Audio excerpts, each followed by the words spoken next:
6 meses. 6 meses de un silencio que pesaba más que cualquier sonido. Un vacío instalado en el pequeño piso de alquiler desde que la risa de su marido se apagó para siempre. Lucía, a sus 45 años, sentía el frío no solo en los huesos, sino en el alma.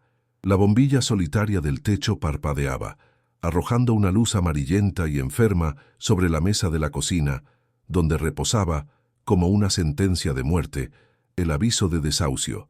El papel, ya arrugado por sus manos temblorosas, gritaba en un lenguaje burocrático la cruda realidad. En una semana, ella y su hijo Miguel estarían en la calle. Un nudo apretado se formó en su garganta, una náusea amarga que ya conocía demasiado bien. Cada crujido del viejo edificio sonaba como un paso del fantasma de la miseria acercándose a su puerta. El olor a humedad y a desesperanza impregnaba el aire, y Lucía sintió cómo las paredes, cubiertas de un papel pintado que se despegaba en tristes jirones, parecían encogerse, asfixiándola lentamente, robándole el poco aire que le quedaba en los pulmones.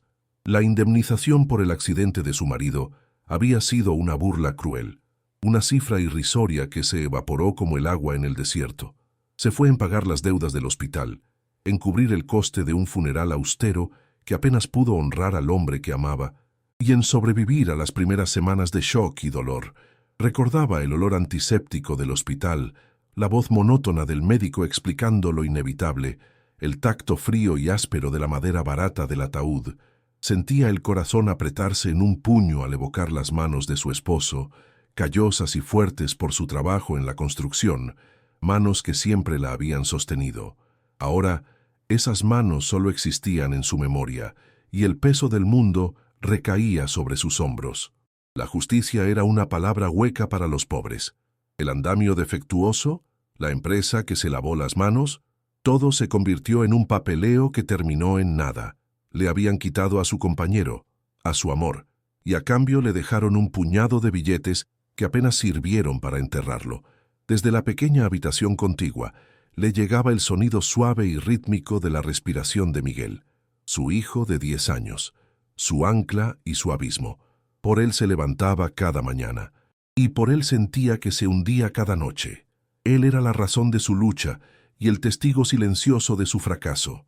Hacía unas horas, Miguel le había preguntado qué había para cenar, y Lucía, con la voz rota, tuvo que inventar una excusa, diciendo que ella no tenía hambre, y que guardara el último trozo de pan para el desayuno.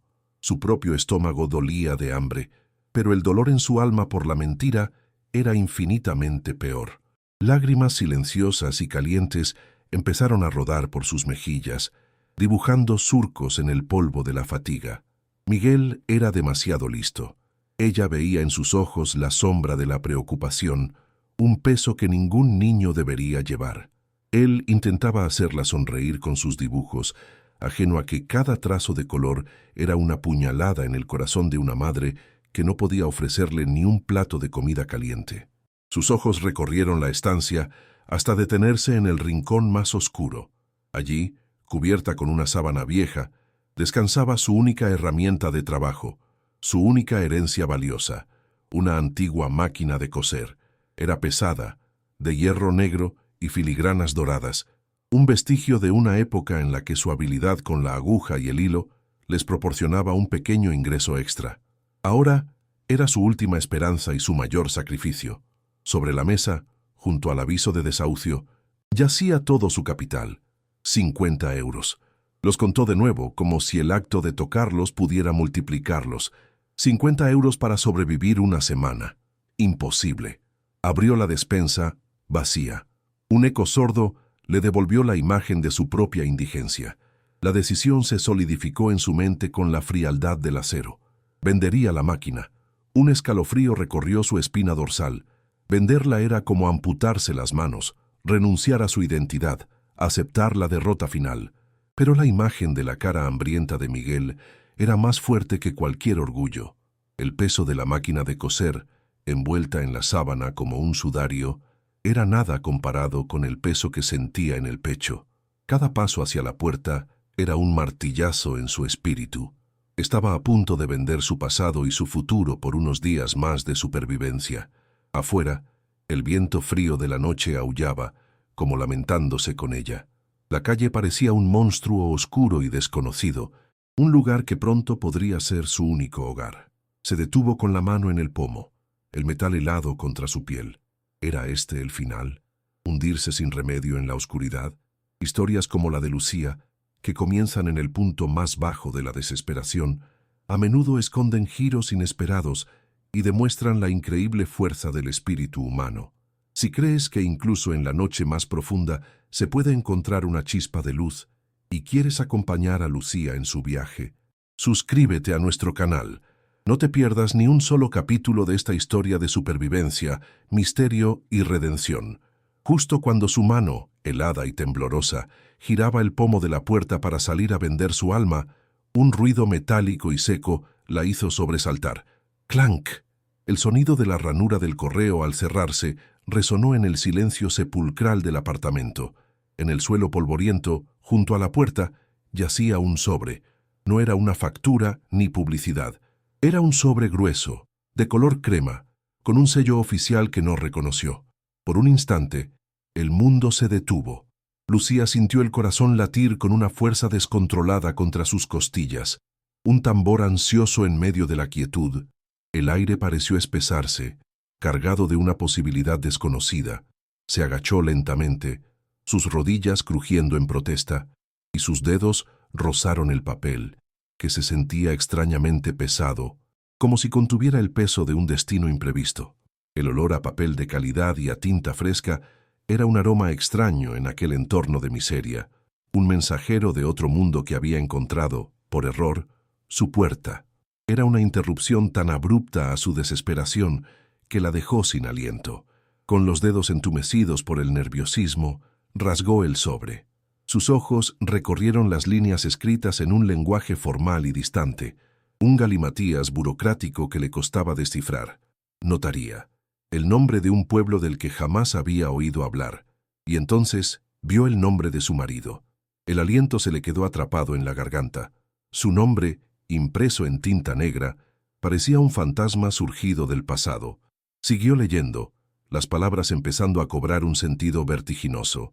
Único heredero, tío abuelo fallecido, propiedad rústica, y finalmente, la descripción. Un viejo molino de agua, una punzada, una mezcla de incredulidad y una emoción que no se atrevía a nombrar, le recorrió el cuerpo entero. ¿Un molino? ¿Una propiedad? Era imposible, una broma cruel del destino. Releyó la carta 3, 4 veces, hasta que las letras se grabaron a fuego en su mente. Una herencia, olvidada, inesperada, y quizás, solo quizás, una tabla de salvación en medio del océano de su desgracia. La náusea se disipó, reemplazada por un pulso febril.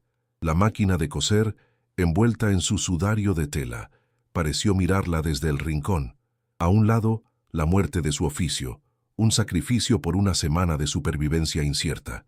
Al otro, una carta que prometía un techo, un lugar propio, una quimera imposible. Miró los 50 euros sobre la mesa, luego el rostro dormido de Miguel. Una decisión desesperada, un salto de fe al vacío. La idea de un hogar, por muy humilde que fuera, era un canto de sirena demasiado poderoso para ignorarlo. Despertó a Miguel con una suavidad que no sentía, forzando una sonrisa en sus labios.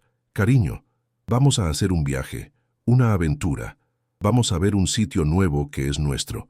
La mentira le supo a ceniza en la boca, pero la chispa de emoción en los ojos de su hijo al oír la palabra «aventura» fue suficiente para acallar por un momento el terror que la atenazaba.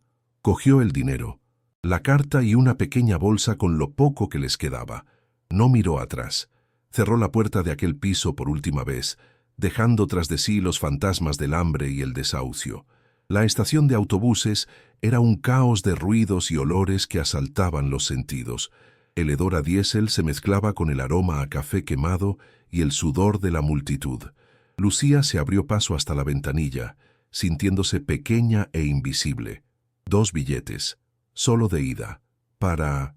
y leyó el nombre del pueblo en la carta. El hombre le dijo el precio. Al pagar, Vio cómo su diminuto capital se reducía a unas pocas monedas que tintinearon tristemente en su mano. El corazón le dio un vuelco. Ya no había marcha atrás. El viaje en autobús fue una tortura interminable. El vehículo, viejo y destartalado, vibraba y se quejaba con cada kilómetro. Miguel, al principio, pegaba la cara a la ventanilla, fascinado por el mundo que pasaba a toda velocidad. Pero para Lucía, cada traqueteo del motor era un eco de la incertidumbre que crecía en su interior. Se había aferrado a una esperanza tan frágil como una telaraña, y sentía como el viento de la realidad amenazaba con destrozarla en cualquier momento, dejándola caer al abismo. El paisaje urbano, gris y familiar, fue cediendo paso a extensiones áridas y polvorientas. El sol del mediodía castigaba sin piedad, calentando el interior del autobús hasta hacerlo sofocante. Lucía sentía el sudor pegajoso en la nuca y la ropa adherida a su piel. El zumbido monótono del motor se convirtió en un ruido de fondo para su ansiedad galopante. Cerró los ojos e intentó visualizar el molino. En su mente construyó una imagen idílica, una casita de piedra con un arroyo cantarín, rodeada de verde, un refugio rústico donde podrían empezar de cero. Se aferró a esa fantasía con la fuerza de un náufrago a una tabla. Esa imagen era su único combustible, la única barrera contra la ola de pánico que amenazaba con ahogarla. Miguel, ya cansado, apoyó la cabeza en su regazo y se durmió. Lucía le acarició el pelo, sintiendo una ternura dolorosa. Por él, tenía que ser verdad. Tenía que haber un refugio al final de aquel camino polvoriento y sin fin. Cualquier otra cosa era impensable. Finalmente, el autobús se detuvo con una sacudida en la plaza de un pueblo que parecía suspendido en el tiempo. El silencio era casi total, denso y pesado, roto únicamente por el zumbido de los insectos y el ladrido lejano de un perro solitario. Al bajar, una bofetada de aire caliente y seco, con un olor a tierra y a algo estancado, les dio la bienvenida. La plaza estaba desierta, salvo por un anciano sentado en un banco de piedra, con la piel curtida por el sol. Con voz vacilante, Lucía le preguntó por el molino. El hombre la miró con unos ojos que parecían haberlo visto todo, una mezcla de curiosidad y una lástima apenas disimulada. Sin decir casi nada, señaló con un dedo huesudo un camino de tierra que se perdía entre la maleza. «El molino está al final de ese sendero», dijo con voz rasposa, «pero allí no vive nadie desde hace 50 años». Lucía sintió como un nudo helado se formaba en la boca de su estómago. La compasión en la mirada del anciano fue el primer presagio de que su sueño estaba a punto de convertirse en pesadilla. El camino de tierra pronto se convirtió en una senda estrecha y devorada por la vegetación. Las ramas arañaban sus ropas y el sonido de sus propios pasos sobre las hojas secas era amplificado por el silencio opresivo.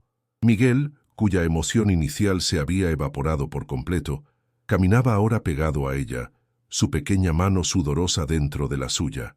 «Mamá, ¿falta mucho?», preguntó con un hilo de voz que denotaba miedo. El aire se volvía más frío a cada paso, cargado de una humedad que calaba los huesos. El olor a descomposición vegetal se intensificó. Lucía intentaba mantener la compostura, pero sentía el pánico subiendo por su garganta como una marea negra. El sendero desembocó bruscamente en el lecho de un arroyo seco, un cauce pedregoso y gris, y allí al otro lado se alzaba. La visión la dejó paralizada, robándole el aire de los pulmones.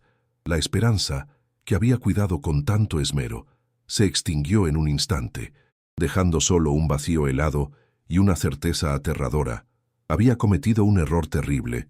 No era un hogar, era una aparición fantasmal, un esqueleto de piedra oscura y vigas podridas que se recortaba contra el cielo gris. El molino de agua era una ruina absoluta. La imagen mental que había construido con tanto esmero se hizo añicos, y los fragmentos le cortaron el alma. El corazón se le hundió, una piedra pesada cayendo en un pozo sin fondo. Esto no era una salvación, era una lápida. El viento silbaba a través de los huecos vacíos de las ventanas, un lamento lastimero y desolado que parecía burlarse de su ingenuidad. Sintió las piernas flaquear, la fuerza abandonándola por completo. Se quedó allí, en la orilla del arroyo seco, mirando fijamente la estructura decrépita, mientras la magnitud de su error la aplastaba. Había arrastrado a su hijo hasta el fin del mundo para encontrar un monumento al abandono y la muerte. La desesperación, más profunda y oscura que nunca, la envolvió como un sudario. No había palabras para describir la desolación que sentía. Cruzaron el lecho seco del arroyo. El sonido de las piedras sueltas crujiendo bajo sus pies era el único ruido. A medida que se acercaban, el hedor se hizo insoportable. Un miasma asfixiante de moho, podredumbre y tierra húmeda que se agarraba a la parte posterior de la garganta y provocaba náuseas. Era el olor inconfundible de la decadencia, de algo que llevaba muerto demasiado tiempo. Miguel se tapó la nariz con la manga de su abrigo y se escondió detrás de ella, buscando protección. El frío que emanaba de los muros de piedra era una presencia física, una frialdad antinatural que atravesaba su delgada chaqueta y le erizaba la piel. Era como acercarse a una tumba abierta. Lucía sintió un escalofrío que no tenía nada que ver con la temperatura. Era el frío del miedo puro, el reconocimiento visceral de que habían llegado a un lugar donde la vida había sido derrotada hacía mucho, mucho tiempo. Cada fibra de su ser le gritaba que diera media vuelta y huyera, pero ya no tenían a dónde ir. La puerta principal, si es que se le podía llamar así, colgaba de una sola bisagra oxidada, inclinada como un borracho a punto de caer. Lucía la empujó con el hombro y la madera podrida emitió un gemido agónico, como si protestara por ser despertada de su largo sueño. La oscuridad del interior era casi total. Se quedaron en el umbral, esperando a que sus ojos se acostumbraran a la penumbra. Lo que la luz reveló gradualmente fue una escena de devastación aún peor de lo que el exterior sugería. Una gran parte del techo se había derrumbado, abriendo un boquete irregular por el que se filtraba una luz gris y moribunda. Montones de escombros, tejas rotas y hojas putrefactas cubrían el suelo en una alfombra desigual. El aire era tan denso y cargado de polvo que se podía masticar. Millones de motas danzaban lánguidamente en los escasos rayos de luz, como los fantasmas de momentos olvidados. El silencio aquí dentro era diferente, más pesado, más profundo, como si el propio sonido tuviera miedo de entrar. Sus ojos, ahora más acostumbrados a la oscuridad, se fijaron en la pieza central de la estancia, la gran maquinaria de molienda. Era un coloso de hierro forjado, un esqueleto oxidado y silencioso que ocupaba gran parte del espacio. Sus engranajes, ruedas y ejes estaban cubiertos por una gruesa capa de óxido y envueltos en telarañas tan densas y antiguas que parecían sudarios de seda gris. Parecía el fósil de una bestia prehistórica, muerta y abandonada en mitad de su último movimiento. Trozos de madera astillada, piedras desprendidas de las paredes y los restos irreconocibles de viejos sacos y herramientas yacían esparcidos a su alrededor, testigos mudos de un final violento o de un abandono precipitado. Este lugar no solo estaba abandonado, estaba profanado por el tiempo y la negligencia. La sensación de intrusión era abrumadora, como si hubieran irrumpido en el mausoleo privado de un gigante olvidado y su ira silenciosa aún impregnara el aire. Lucía se apoyó contra la pared de piedra, sintiendo su superficie fría, húmeda y áspera contra la palma de su mano, y se rompió. Las lágrimas que había reprimido con tanta fuerza durante el viaje, las que había ahogado bajo una falsa capa de esperanza, finalmente brotaron. Eran lágrimas calientes y amargas, un torrente de desesperación pura. Quemaban sus mejillas mientras se deslizaban por su rostro.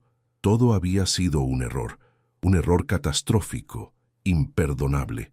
Había apostado sus últimas monedas, la última pizca de seguridad de su hijo, en un fantasma, en una ruina sin alma. Ahora estaban atrapados, varados en medio de la nada más absoluta, sin dinero, sin comida, sin un techo real sobre sus cabezas y sin forma alguna de volver. El peso de su fracaso como madre y como proveedora la aplastó con una fuerza física, robándole el aliento y dejándola vacía. Se deslizó por la pared hasta sentarse en el suelo sucio y frío, abrazando sus rodillas, temblando incontrolablemente. Miguel, que había permanecido en silencio, observando el rostro descompuesto de su madre, Finalmente dejó escapar un sollozo. No fue el llanto fuerte de un niño caprichoso, sino el gemido bajo y quebrado de alguien que, a pesar de su corta edad, comprendía la enormidad de la catástrofe. El sonido de su llanto fue para Lucía como una cuchillada directa al corazón. Era el sonido de la inocencia rota, el eco de su propio fracaso. Se arrastró hacia él y lo abrazó con todas sus fuerzas, tratando de infundirle un calor que ella misma no poseía, intentando protegerlo con su cuerpo del frío de la piedra y de la realidad aterradora de su situación. «Tranquilo, mi amor, tranquilo.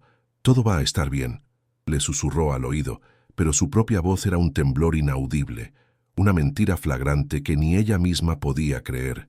El llanto silencioso de su hijo, mezclado con el suyo, fue la única banda sonora en la tumba de sus esperanzas, un requiem por el futuro que acababan de perder para siempre. A medida que el crepúsculo teñía de violeta y naranja el cielo visible a través del boquete del techo, la ruina se volvió aún más siniestra. Las sombras se alargaron y se retorcieron, transformando la maquinaria oxidada y los montones de escombros en figuras monstruosas que parecían acechar en la periferia de su visión. El viento, que antes silbaba, ahora aullaba con una furia creciente a través de los múltiples agujeros del molino, una cacofonía de desolación que parecía querer arrancarles la piel. Fue entonces cuando Lucía comprendió la verdadera y aterradora dimensión de su aislamiento. No había luces de otras casas en el horizonte. No había sonido de coches ni de vida humana. El pueblo estaba a kilómetros de distancia. El mundo se había olvidado de este lugar, y ahora el mundo se había olvidado de ellos. Un escalofrío de puro terror le recorrió la espalda, erizándole el vello de los brazos. Estaban solos, completamente solos, a merced de la noche, del frío y de lo que fuera que se escondiera en aquellas sombras. La última franja de luz se desvaneció, sumergiéndolos en una oscuridad casi total. Era una negrura profunda y helada, rota apenas por el pálido resplandor de la luna que se colaba por el agujero del techo, dibujando formas fantasmales en el suelo. El frío se volvió mordaz, implacable, una presencia física que les robaba el calor corporal sin piedad. El hambre, que había sido un dolor sordo, ahora era una garra afilada que se retorcía en el estómago de Lucía. Abrazó a su hijo, que temblaba sin cesar entre sus brazos, y sintió su propia mente vaciarse de todo pensamiento, dejando solo un lienzo en blanco de pánico y arrepentimiento. Este era el fondo del abismo, un lugar infinitamente más frío, más oscuro y más aterrador que el pequeño apartamento del que habían huido. Allí, al menos, sus gritos habrían sido escuchados por los vecinos. Aquí, en el corazón de esta ruina olvidada, sus lamentos serían engullidos por el viento, sin dejar el más mínimo eco. La primera luz del alba fue un cuchillo gris que cortó la negrura del molino. Lucía se despertó tiesa, con el frío de la piedra metido hasta los huesos y el sabor amargo de la desesperación en la boca. Miguel dormía a su lado, hecho un ovillo, su rostro pálido e indefenso en la penumbra. El hambre era un animal vivo retorciéndose en sus entrañas. Por un momento, la inmensidad de su error la paralizó.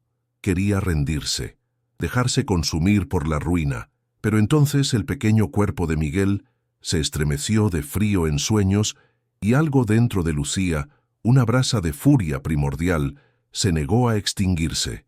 No morirían allí, no así. Con un gruñido sordo, se puso en pie, sus músculos protestando con cada movimiento. Si este iba a ser su hogar, por miserable que fuera, lo haría habitable, o al menos sobreviviría en él. Era un acto de pura y ciega rebeldía contra un destino que parecía decidido a aplastarla, un puñetazo a la cara de la desesperanza. El sonido de su propia respiración agitada llenaba el silencio.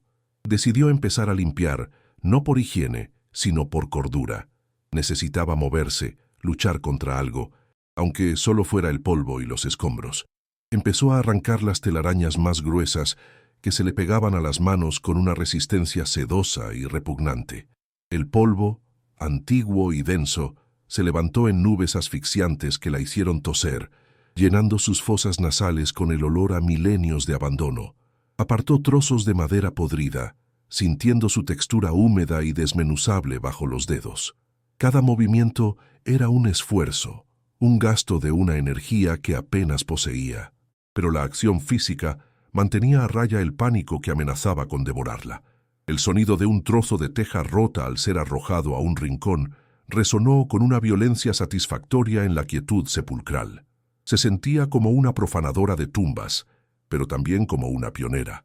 Era una batalla absurda y solitaria, pero era una batalla, y por primera vez en mucho tiempo, Lucía no estaba huyendo, sino plantando cara. Miguel se despertó y la observó trabajar en silencio, sus ojos grandes y serios en su cara sucia. El hambre había borrado cualquier rastro de la emoción infantil del día anterior. Lucía intentó sonreírle, pero el gesto se sintió como una máscara de yeso agrietándose. El niño, aburrido y inquieto, empezó a deambular por el espacio central, evitando con cuidado los montones de basura que su madre iba acumulando. Sus pequeños zapatos levantaban nubecillas de polvo a cada paso. El silencio entre ellos era pesado, lleno de las palabras no dichas sobre su hambre y su miedo. Lucía siguió con su tarea. El ritmo monótono de su trabajo era un mantra para no pensar. Recogía piedras, hojas secas, trozos de metal oxidado, cualquier cosa que ensuciara el suelo. Miguel, mientras tanto, se entretuvo recogiendo una pequeña piedra lisa del suelo, sopesándola en la palma de su mano. Era un objeto pequeño y corriente, un fragmento insignificante del caos que los rodeaba, pero en su aburrimiento, se convirtió en un tesoro. El niño, sentado cerca de la base de la gigantesca maquinaria de molienda, empezó a jugar con la piedra, lanzándola al aire y atrapándola.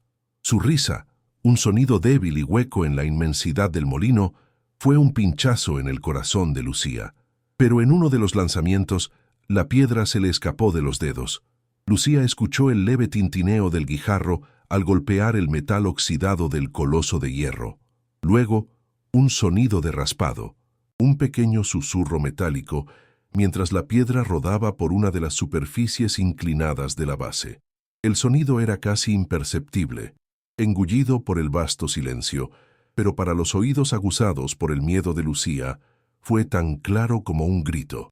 La piedra continuó su descenso, trazando un camino invisible en la penumbra, hasta que un último y suave clic indicó que se había detenido en algún lugar oculto a la vista, en las entrañas de la bestia de hierro. «Mamá, ¡a mi piedra!», se quejó Miguel, su voz rompiendo el hechizo del momento. El juego había terminado. Lucía dejó lo que estaba haciendo y suspiró, el aire formando una nube blanca frente a su rostro.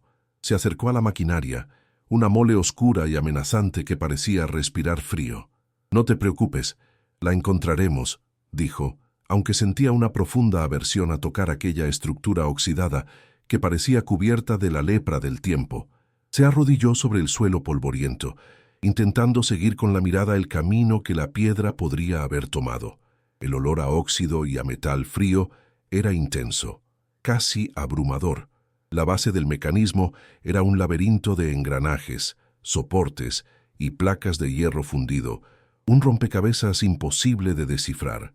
La luz que se filtraba desde el techo era demasiado débil, creando sombras profundas donde cualquier cosa podría estar escondida. Extendió la mano, sus dedos rozando la superficie áspera y helada del metal, un escalofrío recorriendo su brazo. El contacto se sintió como tocar un hueso antiguo y olvidado, un vestigio de un mundo muerto hacía mucho. Mientras su mano buscaba a tientas en un recoveco, sus dedos se toparon con algo inesperado.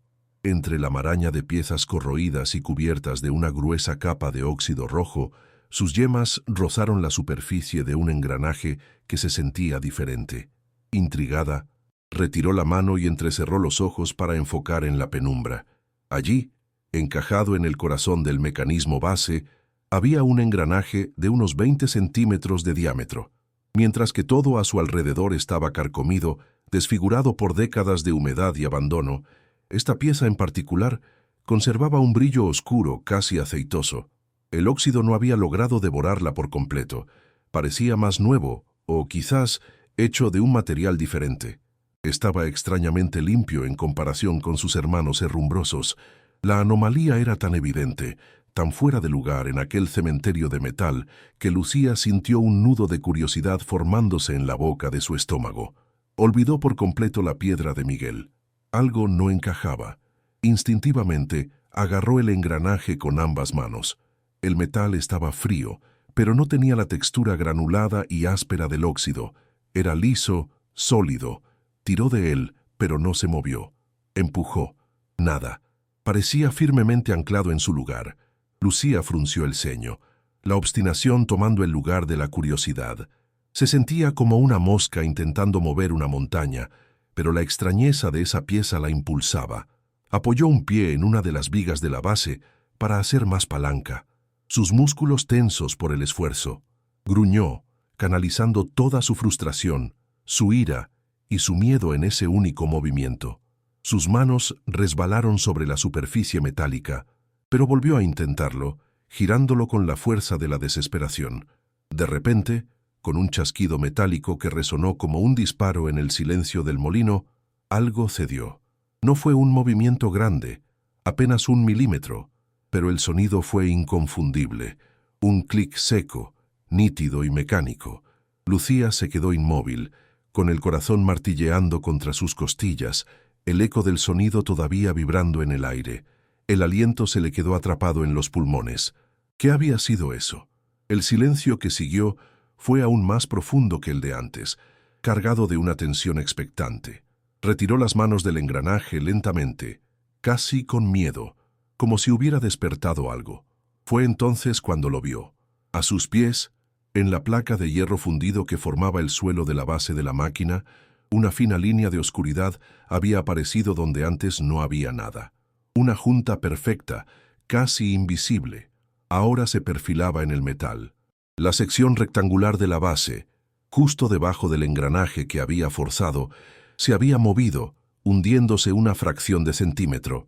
No era una rotura, era un mecanismo, una puerta secreta. La náusea del miedo y la excitación subió por su garganta. El molino no era solo una ruina, guardaba un secreto, y ella acababa de encontrar la llave. El terror y la curiosidad libraban una batalla campal en su interior. Una parte de ella, la parte racional y asustada, le gritaba que se alejara, que dejara el secreto enterrado, que no despertara a los fantasmas de aquel lugar. Pero otra parte, la que había llegado hasta allí sin nada que perder, la impulsaba a seguir adelante. ¿Qué era lo peor que podía pasar? ¿Encontrar más óxido y oscuridad? Ya vivía rodeada de eso.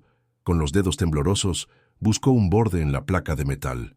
Sus uñas se rasparon contra la superficie, pero encontró un pequeño resalte. Tiró con todas sus fuerzas. Un gemido agónico de metal contra metal, un sonido de protesta que llevaba 50 años silenciado, llenó el aire. La placa, pesada como una losa de tumba, se levantó lentamente, revelando una cavidad negra y profunda en el corazón de hierro fundido de la máquina. Un soplo de aire escapó del interior, un aliento seco y antiguo que olía a cuero viejo, a polvo y a tiempo encapsulado. Asomó la cabeza con cautela, sus ojos luchando por penetrar la oscuridad del compartimento. El interior no era de metal desnudo, estaba meticulosamente forrado con un cuero oscuro y agrietado, una protección evidente contra la humedad que había destruido todo lo demás. La visión de aquel cuidado, de aquella previsión en medio de la ruina, le cortó la respiración. Esto no era un escondite casual, era una caja fuerte, una cápsula del tiempo diseñada para perdurar. Y dentro, reposando sobre el fondo de cuero, su corazón dio un vuelco. No había monedas ni joyas brillantes. Lo primero que vio fueron 5 objetos voluminosos y de aspecto humilde. 5 pesados sacos de lona, del tipo que se usaría para grano o harina, cerrados con cuerdas gruesas y anudadas. Estaban cubiertos de una fina capa de polvo, pero por lo demás parecían intactos, preservados perfectamente en su tumba de hierro. Su mente no podía procesarlo. ¿Quién se tomaría tantas molestias para esconder unos sacos de grano? Con la mano temblando de una forma casi incontrolable, se inclinó y metió el brazo en la cavidad. Sus dedos rozaron la tela áspera de uno de los sacos. Al intentar levantarlo, se sorprendió por su peso. Era increíblemente pesado, mucho más de lo que podría pesar el grano. El esfuerzo hizo que sus músculos se quejaran. Lo agarró con ambas manos y lo izó fuera del compartimento. dejándolo caer en el suelo polvoriento con un golpe sordo y pesado que levantó una nube de polvo. El sonido no fue el de la harina o el cereal, fue un ruido denso, compacto, el sonido de la riqueza. Se arrodilló junto al saco, el corazón latiéndole tan fuerte que lo sentía en sus oídos, un tambor sordo que ahogaba todos los demás sonidos. Sus dedos, entumecidos y torpes, lucharon contra el nudo de la cuerda, que llevaba décadas apretado. La cuerda se resistía, como si no quisiera revelar su secreto. Finalmente, con un último tirón desesperado, el nudo cedió y la boca del saco se abrió. Inclinó el saco y el contenido se derramó sobre su mano extendida y el suelo polvoriento. No era grano, no eran monedas, eran piedras, cientos de piedras de diferentes tamaños, de aspecto opaco y grasiento, con formas irregulares. Por un instante, una ola de decepción casi la ahoga. ¿Todo esto por un saco de piedras? Pero entonces, un rayo de luz mortecina que se colaba por el techo incidió sobre una de ellas, y un destello de fuego azul y blanco brilló desde su interior. No era el brillo de un cristal cualquiera, era un fuego profundo, intenso, casi vivo. Lucía recogió una de las piedras más grandes. Era fría y pesada en su palma. La giró entre sus dedos, y a pesar de su exterior rugoso y sin pulir, la luz atrapada en su interior danzaba con una promesa de valor incalculable. No sabía mucho de gemas, pero sabía lo que estaba viendo. Diamantes. Un saco lleno hasta arriba de diamantes en bruto. El aliento se le escapó en un silbido. El mundo se desvaneció, dejando solo el brillo imposible de la piedra en su mano. Su mente se tambaleó, incapaz de comprender la magnitud de lo que tenía delante. La miseria, el hambre, el aviso de desahucio, el viaje desesperado, la ruina del molino, todo parecía una pesadilla lejana, borrada por la realidad imposible que sostenía en su mano. Miró los otros 4 sacos, ahora no como bultos de lona, sino como cofres del tesoro. Millones, debían de ser millones, una fortuna que desafiaba la imaginación, una riqueza que podría comprar 100 máquinas de coser, 1000 casas, un futuro para Miguel que ella nunca se había atrevido a soñar. La risa brotó de su garganta, un sonido histérico y quebrado que se mezcló con las lágrimas que ahora corrían libremente por su rostro. Eran lágrimas, no de tristeza, sino de un shock tan profundo que su cuerpo no sabía cómo reaccionar. Se rió y lloró al mismo tiempo, arrodillada en el polvo, rodeada de una fortuna que la había estado esperando en silencio durante 50 años. Era un milagro aterrador.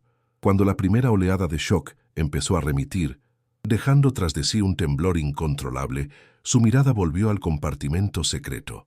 Debajo de donde habían estado los sacos, vio algo más, un objeto rectangular y oscuro que casi se había perdido en la sombra. Se inclinó de nuevo, el olor a cuero y a tiempo volviendo a asaltarla, y lo recogió. Era un libro, un diario encuadernado en un cuero grueso y oscuro, increíblemente bien conservado. La cubierta estaba fría y lisa al tacto, sin adornos, salvo por el desgaste natural del tiempo. Era pesado, sustancial, sintió su peso en sus manos y un escalofrío diferente le recorrió la espalda. Los diamantes eran riqueza, pero esto era una historia. Esto era la respuesta, el porqué. El corazón le dio un vuelco. La verdad sobre el tesoro estaba allí entre esas tapas de cuero. Y de repente, el miedo regresó, más frío e intenso que antes, porque sabía que las fortunas de ese tamaño nunca vienen sin un precio de sangre. Se sentó en el suelo, con la espalda apoyada contra la fría base de la maquinaria, el saco de diamantes derramados a un lado y el pesado diario en su regazo. Por un momento no se atrevió a abrirlo. El libro parecía irradiar una especie de energía, el peso de los secretos que contenía. Miguel, que había estado observando todo en un silencio atónito, se acercó y se sentó a su lado.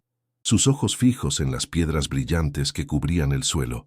No dijo nada, simplemente se acurrucó contra ella, como si sintiera instintivamente la gravedad del momento. Lucía pasó un dedo tembloroso por la cubierta de cuero. ¿Quién era el hombre que había escondido esto? ¿Por qué lo había hecho? Las preguntas se agolpaban en su mente, cada una más inquietante que la anterior. Este descubrimiento no era el final de sus problemas. Lo sentía en lo más profundo de su ser. Era el principio de algo mucho más grande y peligroso. El molino no era una tumba, era la guarida de un secreto. Con un suspiro que pareció llevarse el último aliento de su antigua vida, abrió el diario. Las páginas, amarillentas y frágiles por el paso del tiempo, crujieron suavemente. El olor a papel viejo y tinta descolorida llenó el aire, un perfume de historia y confesión. En la primera página, escrita con una caligrafía elegante y firme, aunque ligeramente temblorosa, había un nombre y una fecha: Anselmo, octubre de 1958. La tinta se había desvanecido a un tono sepia, pero las palabras eran claras, un mensaje lanzado al futuro desde un pasado lejano y turbulento. Lucía sintió un escalofrío al leer el nombre. Le estaba dando una identidad al fantasma del molino, al hombre que había construido esta jaula de hierro para su secreto. Pasó a la página siguiente, y sus ojos empezaron a recorrer las líneas de texto apretado. Y con cada palabra que leía, la increíble fortuna que acababa de descubrir se teñía de un color mucho más oscuro. Las primeras entradas eran mundanas, describían el trabajo del molino, el clima, los precios del grano, pero pronto el tono cambió. La escritura se volvió más apresurada, más tensa. Aparecieron nombres y referencias veladas. Lucía sintió que el corazón se le encogía. No estaba leyendo el diario de un simple molinero. Estaba leyendo la confesión de un hombre atrapado. Las palabras pintaban un cuadro de miedo, de coacción. Hablaban de visitas nocturnas, de hombres poderosos, de tratos hechos en la oscuridad, de un miedo tan profundo que manchaba la tinta de las páginas. El molinero, Anselmo, no era el dueño de la fortuna, era su guardián a la fuerza, un cómplice aterrorizado de un crimen mucho mayor que un simple robo. La alegría salvaje que había sentido momentos antes se evaporó por completo, reemplazada por un hielo que se extendió por sus venas. Había tropezado no con la suerte, sino con la evidencia de un pecado antiguo. El diario hablaba de un cacique, un hombre cuyo nombre inspiraba un terror reverencial en la región. Anselmo describía cómo había sido forzado a usar el molino como tapadera, como un punto de encuentro para operaciones que no entendía del todo, pero cuya naturaleza ilícita era innegable. Las palabras mina ilegal y un trabajo forzado saltaron de la página, y Lucía tuvo que detenerse para respirar, la náusea subiendo por su garganta. Los diamantes no eran el fruto de un negocio astuto, eran el pago sucio, la sangre cristalizada de hombres explotados y desaparecidos, el precio de tierras robadas y vidas destrozadas durante los años oscuros de la dictadura. El peso de los diamantes a su lado se volvió insoportable. Ya no eran una promesa de futuro, eran una condena. Eran la prueba material de un horror que había permanecido enterrado, literal y figuradamente, durante medio siglo. Y ahora estaban en su regazo.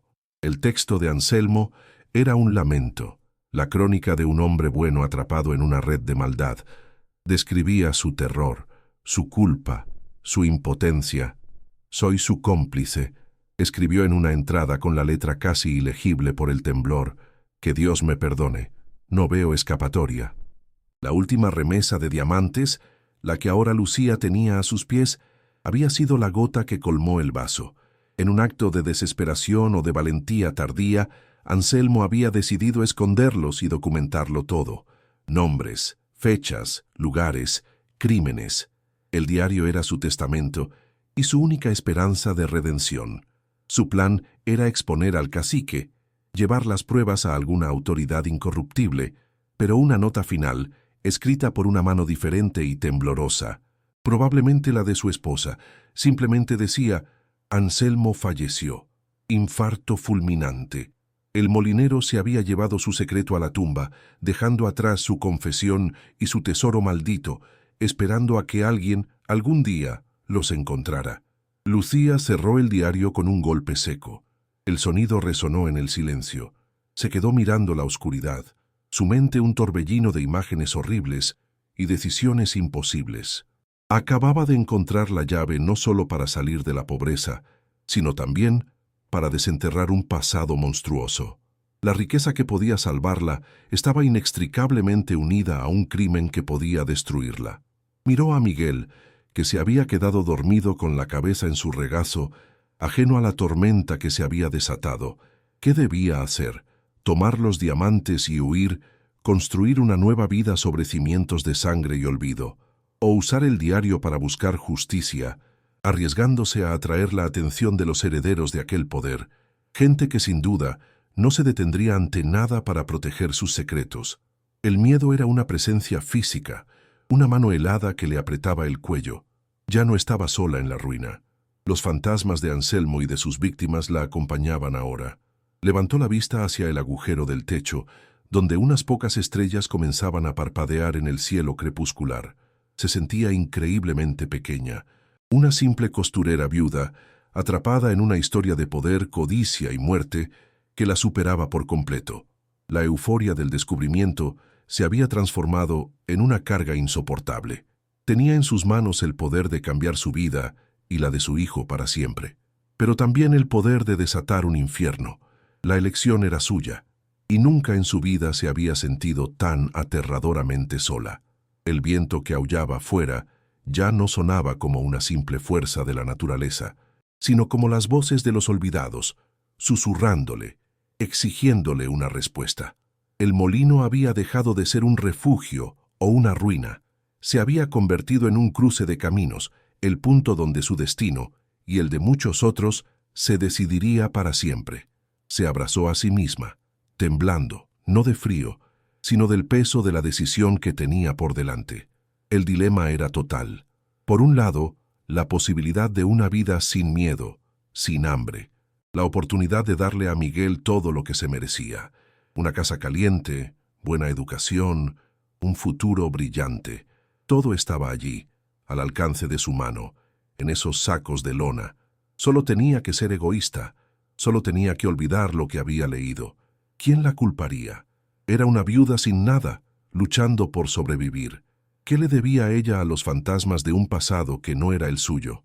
La tentación era un veneno dulce que se extendía por sus venas, susurrándole al oído que tomara lo que era suyo por derecho de descubrimiento y corriera sin mirar atrás. Nadie sabría nunca la verdad. Anselmo estaba muerto. El cacique probablemente también. Era dinero sin dueño, una fortuna caída del cielo, una oportunidad única en la vida, un regalo del destino, por muy retorcido que fuera su origen. Pero por otro lado, estaba la caligrafía temblorosa de Anselmo, su tormento, su deseo de justicia, las vidas de los hombres que, según el diario, habían sido tratados como animales y desechados. ¿Podría realmente construir su felicidad sobre la tumba sin nombre de esas víctimas? ¿Podría mirar a su hijo a los ojos cada día, sabiendo que su comodidad se había comprado con el silencio? Un arrepio de vergüenza recorrió su espina dorsal. Su propio marido había muerto por la negligencia de hombres poderosos que se habían lavado las manos. Ella conocía el sabor de esa injusticia. Sabía lo que era ser invisible, ser una víctima sin rostro cuyo dolor no importaba a nadie. Hacer la vista gorda ahora sería traicionar no solo la memoria de Anselmo, sino también la suya propia.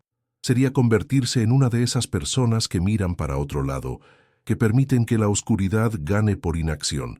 Se dio cuenta de que el tesoro no era una prueba de su suerte, sino una prueba de su carácter.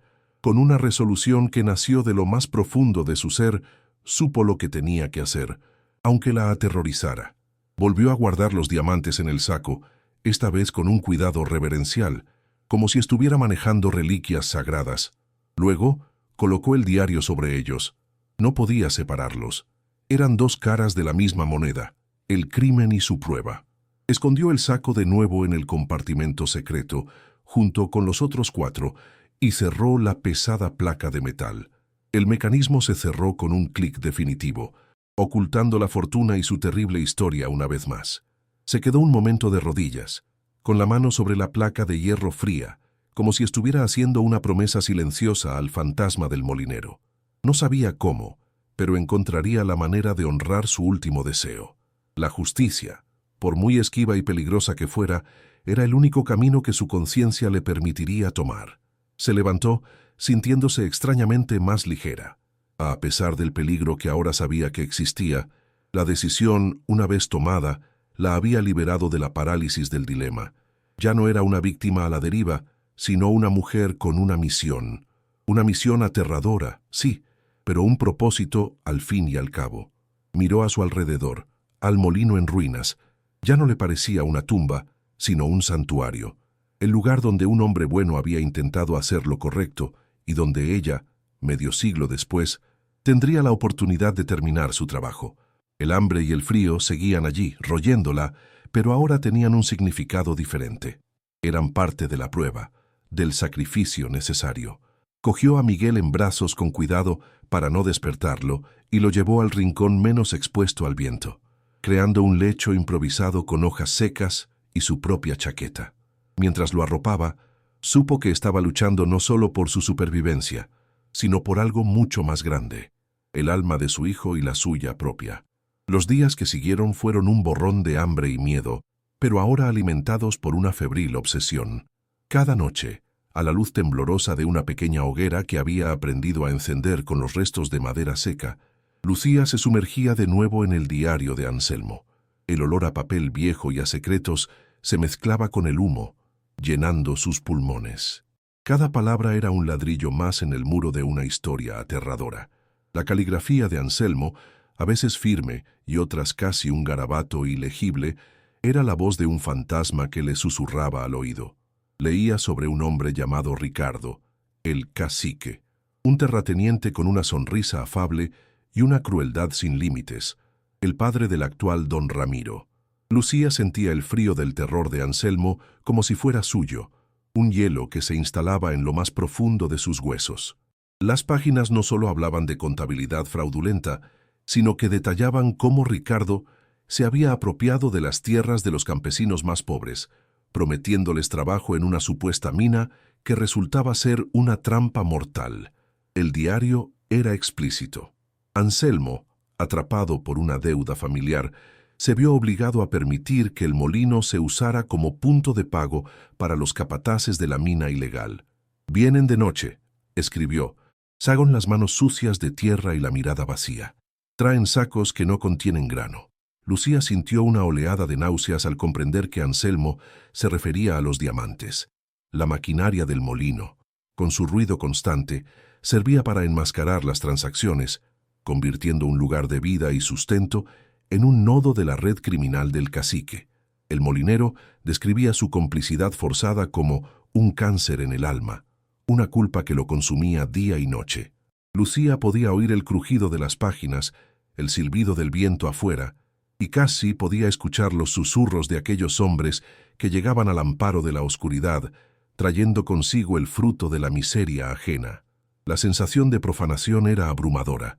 Estaba viviendo en la escena de un crimen que se había prolongado durante años y años de silencio. Las entradas más aterradoras eran breves y crípticas. «Hoy han venido a buscar a Julián».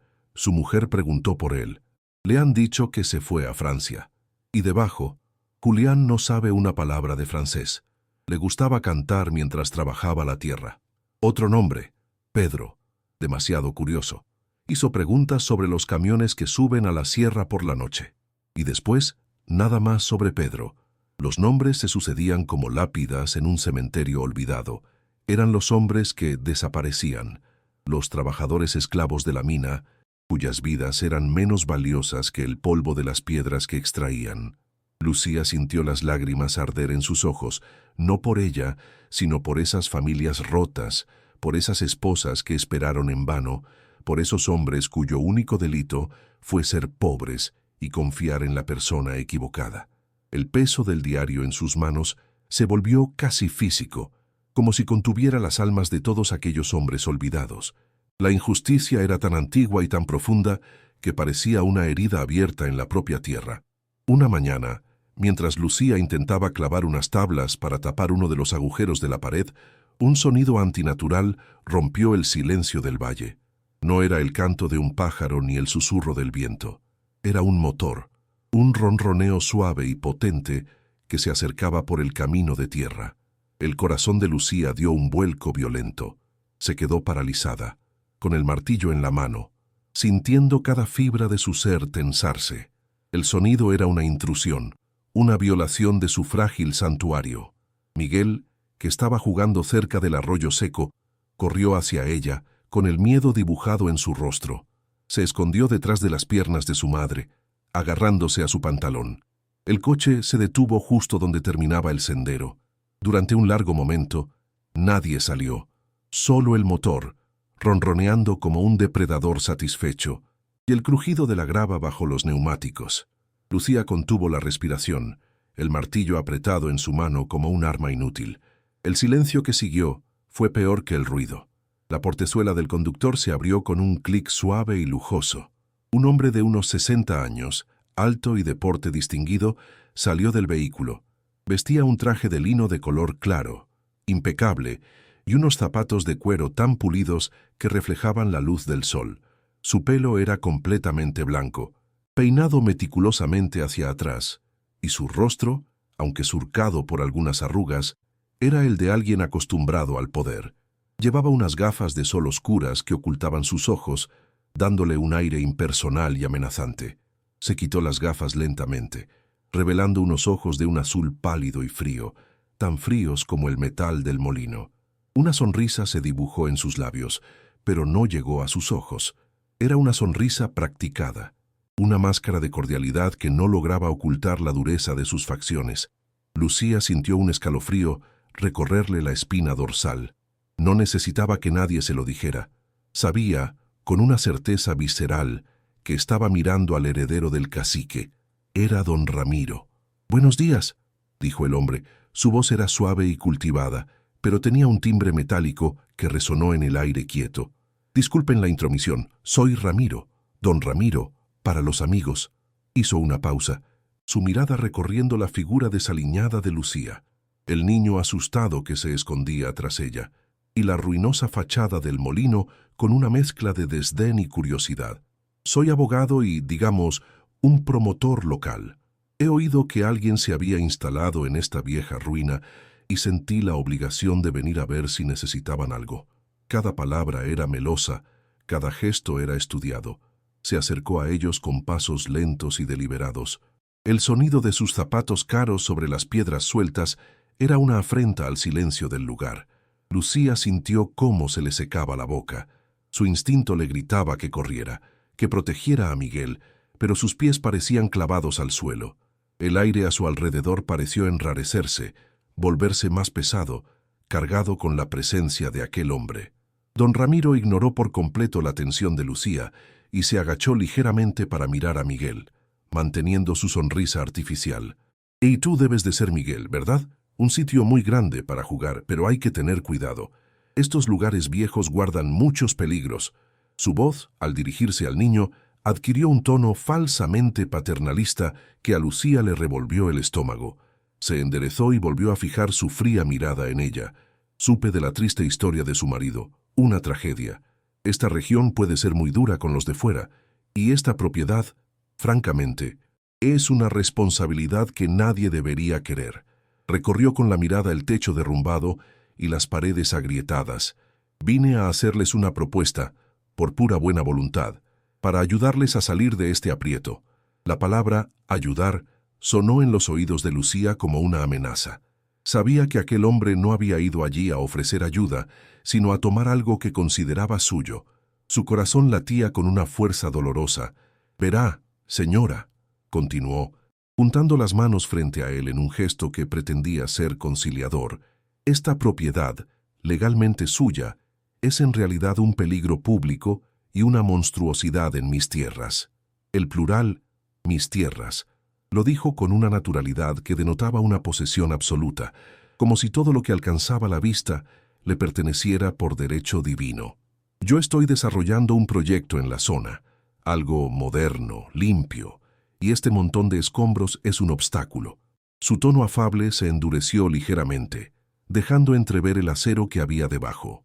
«Estoy dispuesto a comprarle el molino. Le daré una cantidad razonable para que usted y el niño puedan empezar de nuevo en la ciudad, en un lugar decente, olvidarse de este agujero perdido». La oferta flotó en el aire, pero Lucía no escuchó una cifra. Escuchó la impaciencia, la codicia el deseo de borrar aquel lugar del mapa. Sabía que no se trataba de un proyecto inmobiliario. Se trataba de borrar las pruebas. Lucía se obligó a encontrar la voz, aunque le salió como un susurro ronco. «No está en venta», dijo, sorprendiéndose a sí misma por su propia firmeza. El martillo seguía en su mano, su peso un ancla a la realidad. Los ojos de don Ramiro se entrecerraron casi imperceptiblemente. La sonrisa desapareció de sus labios durante una fracción de segundo, antes de volver a instalarse, más forzada que antes.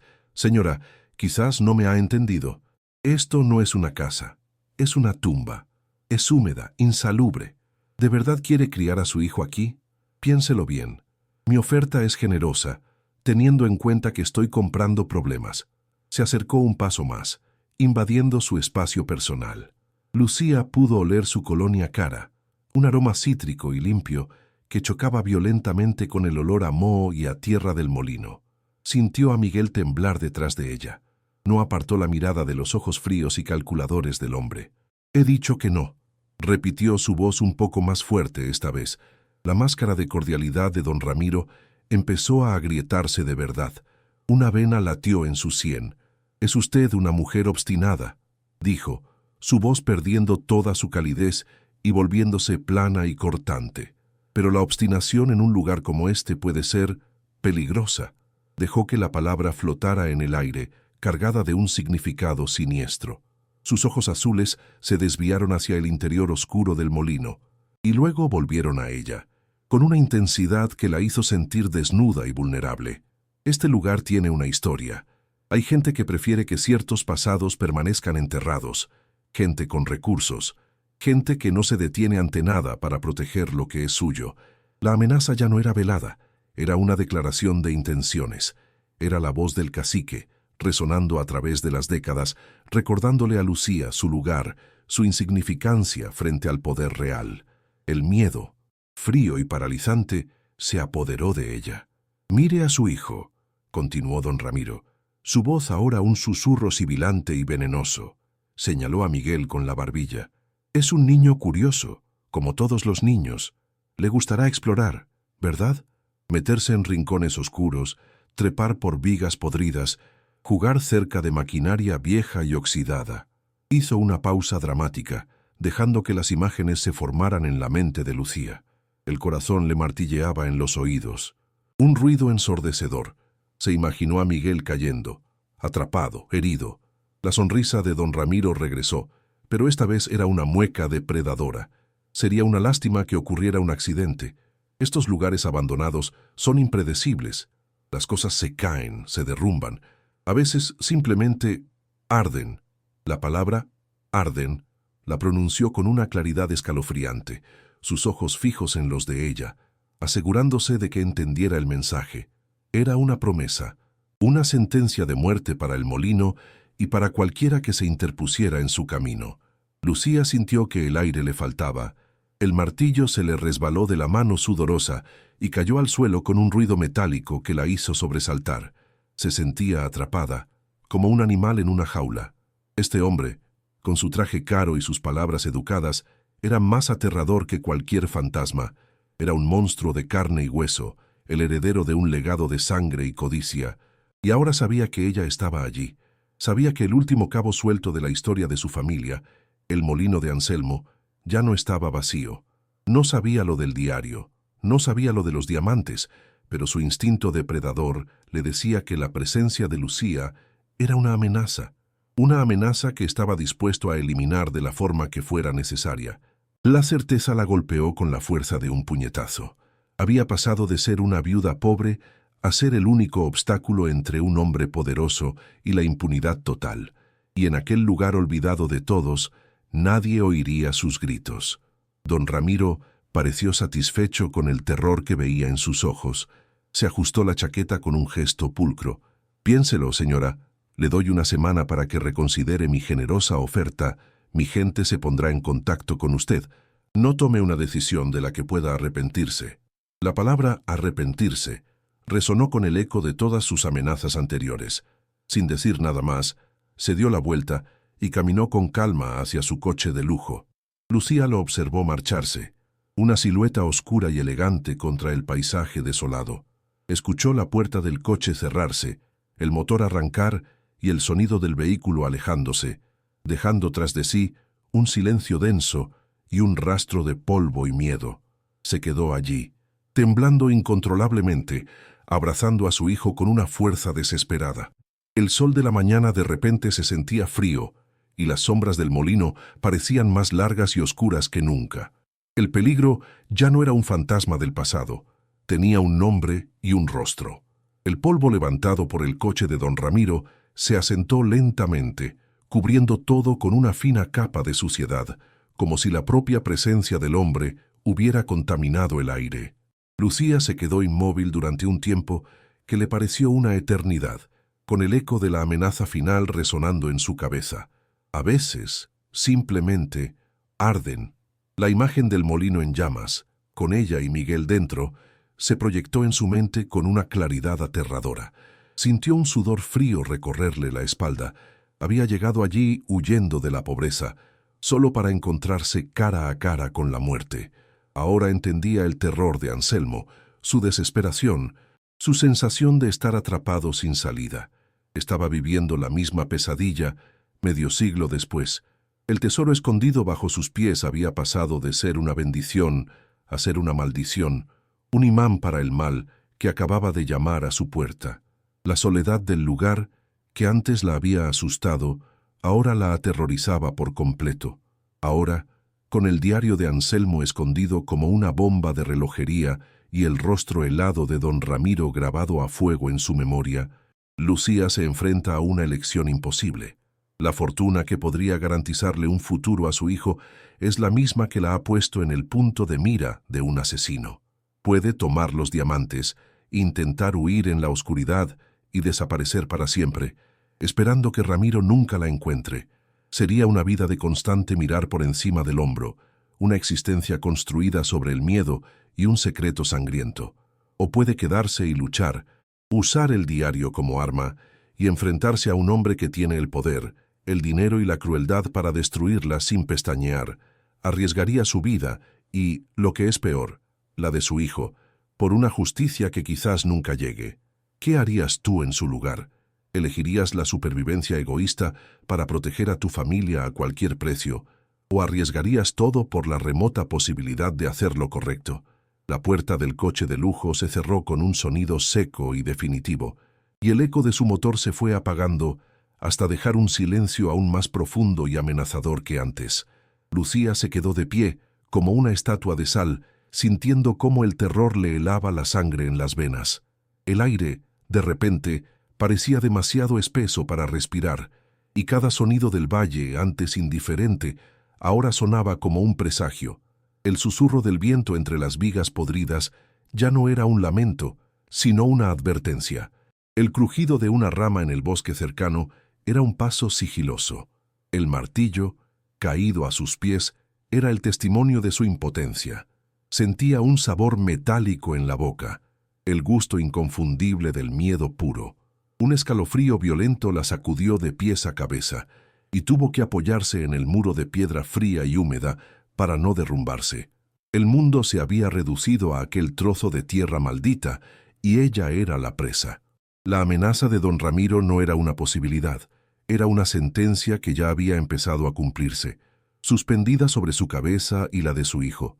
Abrazó a Miguel con una fuerza que casi le hizo daño, hundiendo el rostro en su pelo, que olía a polvo y a inocencia. El pequeño cuerpo de su hijo temblaba contra el suyo, un sismógrafo de su propio pánico. «Ya se ha ido, mi amor. Ya pasó», susurró, pero su voz era un hilo quebrado, una mentira que ni ella misma se creía. ¿Cómo podía protegerlo? ¿Cómo podía fingir que todo estaba bien cuando un monstruo acababa de prometerles el fuego y la muerte? Sentía las lágrimas ardiendo detrás de sus ojos, pero se negó a dejarlas salir. Llorar era un lujo que no podía permitirse. Llorar era admitir la derrota. En su lugar, una furia fría y silenciosa comenzó a crecer en su interior, una rabia nacida de la desesperación más absoluta. Era la furia de una madre acorralada, una leona defendiendo a su cachorro. Miró el molino, su refugio y su prisión, y supo que don Ramiro había cometido un error.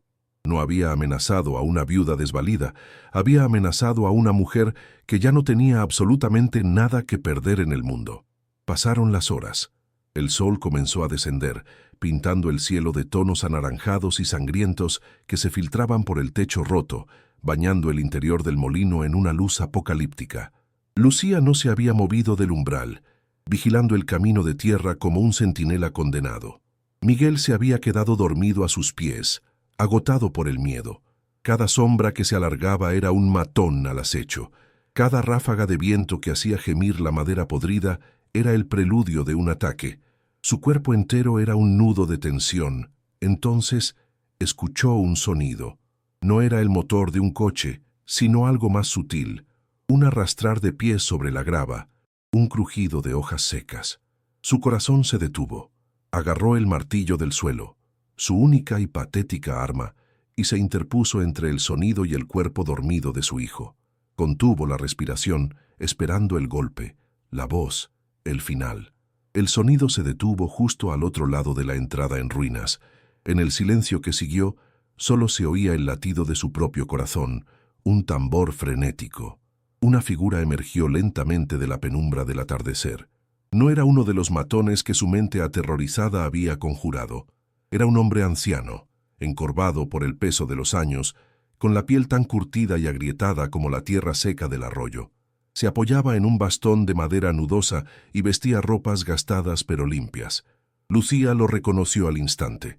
Era el anciano de la plaza del pueblo, el que le había indicado el camino con una mirada cargada de lástima. El hombre se detuvo a una distancia prudente, sus ojos claros y acuosos fijos en ella, llenos de una preocupación genuina. No había amenaza en su postura, solo una infinita cautela. Levantó una mano temblorosa, con la palma abierta, en un gesto universal de paz. «Vi el coche de don Ramiro», dijo, su voz rasposa como la corteza de un árbol viejo. «Ese coche nunca trae nada bueno a este valle. Pensé que quizás necesitaría una mano amiga».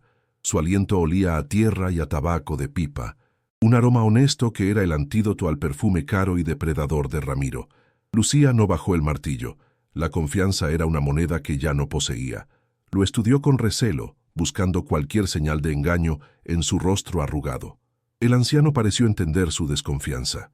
Suspiró un sonido cansado que parecía venir del fondo de sus 80 años de vida. «Mi nombre es José», dijo suavemente. «He vivido en esa pequeña casa, al otro lado del arroyo, desde que nací. Vi este molino funcionar, lo vi morir, y he visto a la familia del cacique pudrir esta tierra durante más de 50 años». La mención del cacique hizo que el corazón de Lucía diera un vuelco. El anciano sabía, no era un simple vecino, era un testigo, era la memoria viviente del valle. El peso del martillo en su mano se sintió de repente absurdo y pesado. Lentamente, lo dejó caer a su lado. La tensión en sus hombros disminuyó una fracción, reemplazada por una curiosidad cautelosa.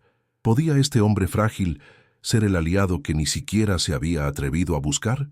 La esperanza era un veneno, pero también era lo único que le quedaba. José dio un paso más, sus viejas botas crujiendo sobre las piedras. Su mirada no se apartó de la de ella.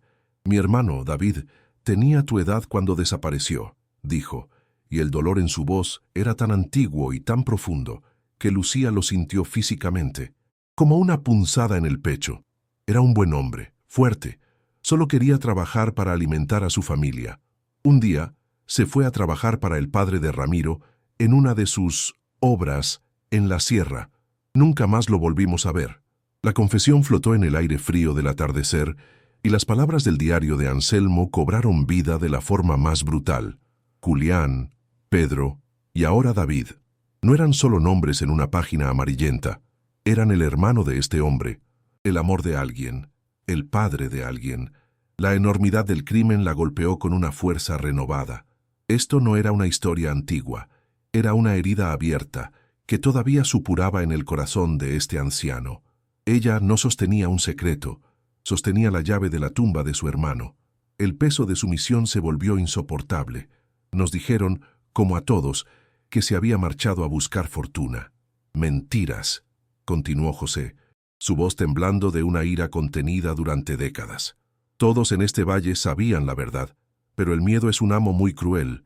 El cacique compraba el silencio con dinero o lo imponía con violencia. Su hijo, Ramiro, es igual, pero más peligroso. El padre era un lobo con piel de lobo. Ramiro es un lobo con piel de cordero, educado en las mejores escuelas para aprender a mentir mejor. El anciano se acercó y señaló el molino con su bastón. Conocía a Anselmo, el molinero. Era un hombre bueno, pero atormentado. Lo veía marchitarse día a día. La culpa lo estaba devorando por dentro. Todos sospechábamos que lo habían obligado a formar parte de sus negocios sucios, pero nadie se atrevió a ayudarlo. Cuando murió de repente, sentimos alivio por él y vergüenza por nosotros mismos. La confirmación de las historias del diario, viniendo de un testigo directo, era la pieza que faltaba.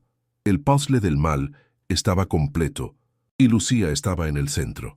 José bajó la voz, acercándose aún más, como si las piedras tuvieran oídos. Ramiro no ha venido aquí por esta ruina. Ha estado buscando algo durante años, discretamente. Algo que su padre perdió, algo que necesita desesperadamente.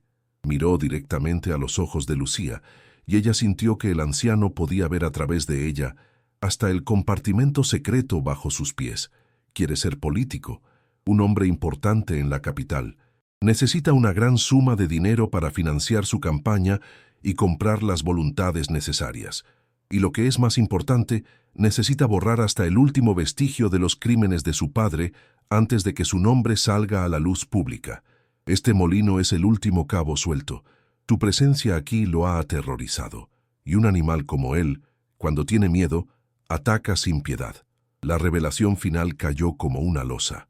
No era solo codicia, era una carrera contra el tiempo por el poder y la impunidad. Y ella, con su negativa a vender, acababa de iniciar la cuenta atrás. Su vida valía menos que la ambición política de Ramiro. Lucía sintió que las piernas le fallaban y se apoyó contra el muro. Todo encajaba con una lógica aterradora: la visita, la oferta, la amenaza. Ramiro no podía permitirse tener a nadie viviendo en el epicentro de sus secretos familiares. Necesitaba que el molino desapareciera y rápido. José la miró con una compasión que le rompió el corazón. No estás segura aquí, no esta noche. Si te has negado a vender, él no enviará abogados la próxima vez. Enviará matones. El anciano señaló con la cabeza hacia su pequeña casa, donde una débil luz amarilla parpadeaba en la distancia como una luciérnaga solitaria. Mi casa es humilde, pero es segura. Ven conmigo, tú y el niño, al menos por esta noche. La oferta era un salvavidas en medio de un océano de terror. Por primera vez desde que llegó, alguien le ofrecía refugio. Alguien entendía el peligro. Alguien estaba de su lado. Una oleada de gratitud tan intensa que casi la ahoga la invadió. Asintió, incapaz de hablar, las lágrimas finalmente rodando por sus mejillas sucias, lágrimas de miedo y de un alivio insoportable. Con una decisión repentina, Lucía se secó las lágrimas y miró a José. «Hay algo que tiene que ver», susurró. Dejó al anciano vigilando en la puerta y se adentró en la oscuridad creciente del molino. Sus manos, ahora impulsadas por una nueva urgencia, encontraron el engranaje. El clic del mecanismo sonó como una confirmación. Levantó la pesada placa de metal y del compartimento secreto no sacó los diamantes. Sacó el diario, volvió a la entrada, donde la última luz del día se extinguía, y le tendió el libro a José. El anciano lo tomó con manos temblorosas, su rostro una máscara de incredulidad. Abrió la cubierta de cuero con la reverencia de quien toca una reliquia sagrada. Sus ojos recorrieron la primera página, el nombre de Anselmo, la fecha. Luego pasó las páginas rápidamente, sus ojos captando nombres, lugares, detalles. Un sollozo ahogado se escapó de su garganta. «David», susurró cuando encontró el nombre de su hermano. «Está aquí», lo escribió. Después de todos estos años, la prueba que había anhelado durante toda su vida estaba en sus manos.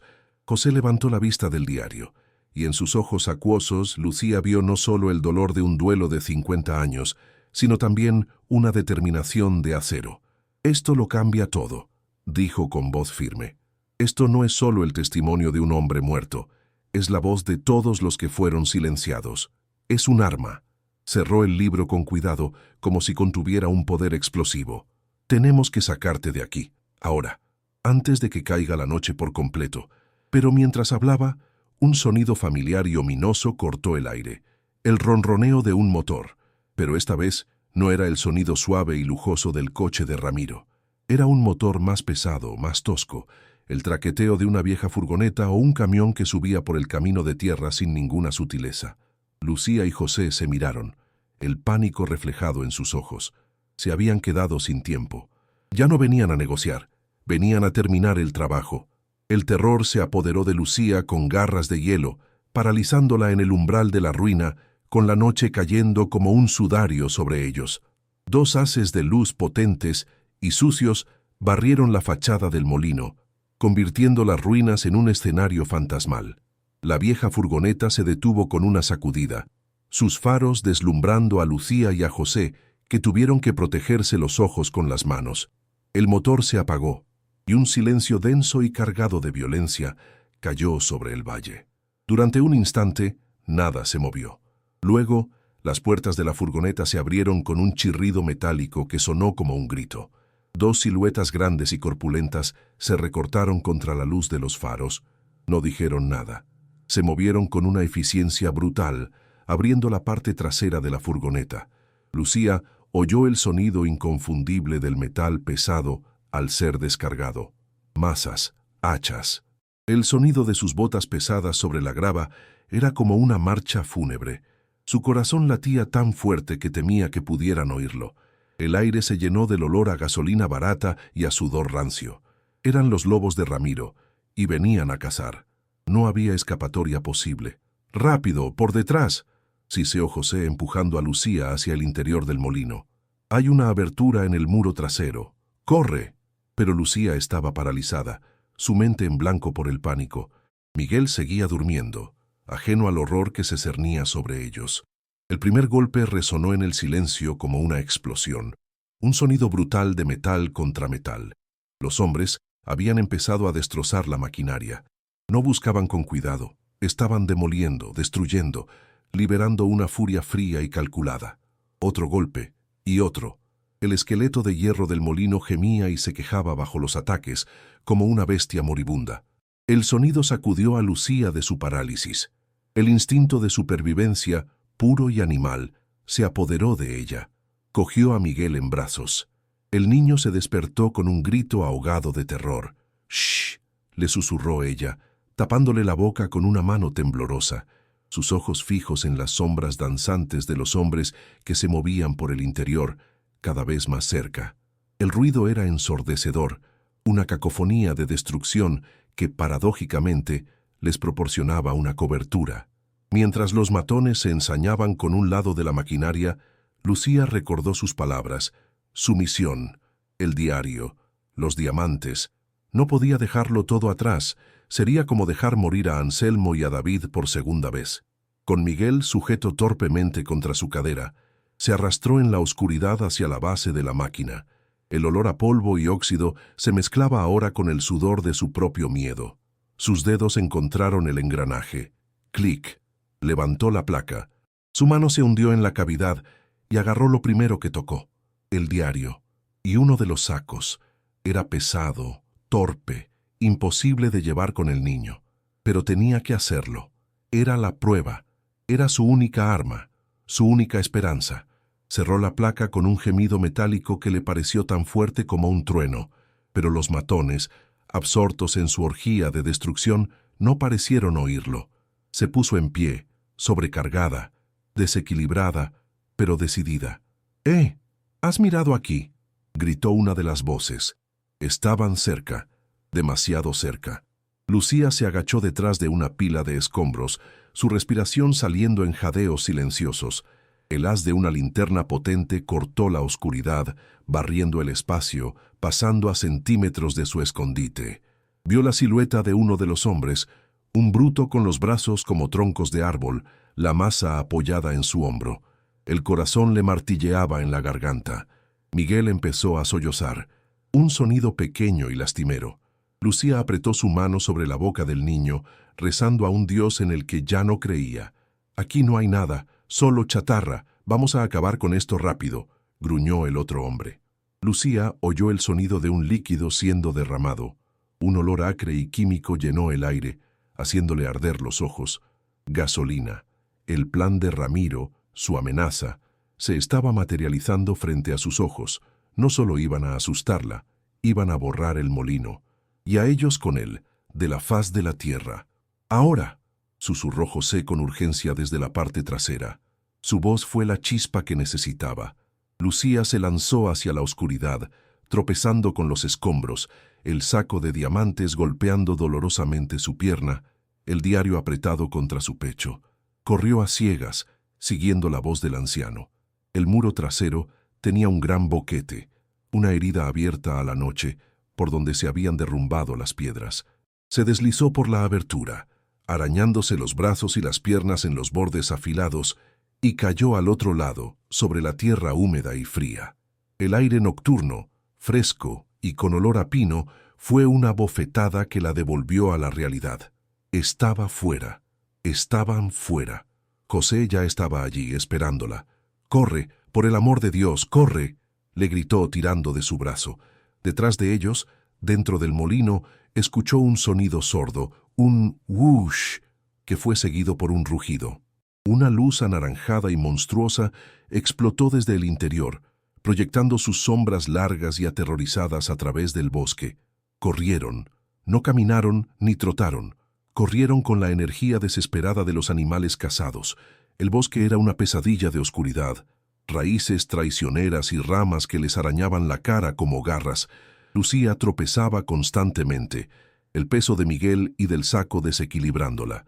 El niño lloraba abiertamente ahora, un llanto de puro terror que se mezclaba con los jadeos de su madre. José, a pesar de su edad, se movía con una agilidad sorprendente, guiándola a través de la negrura.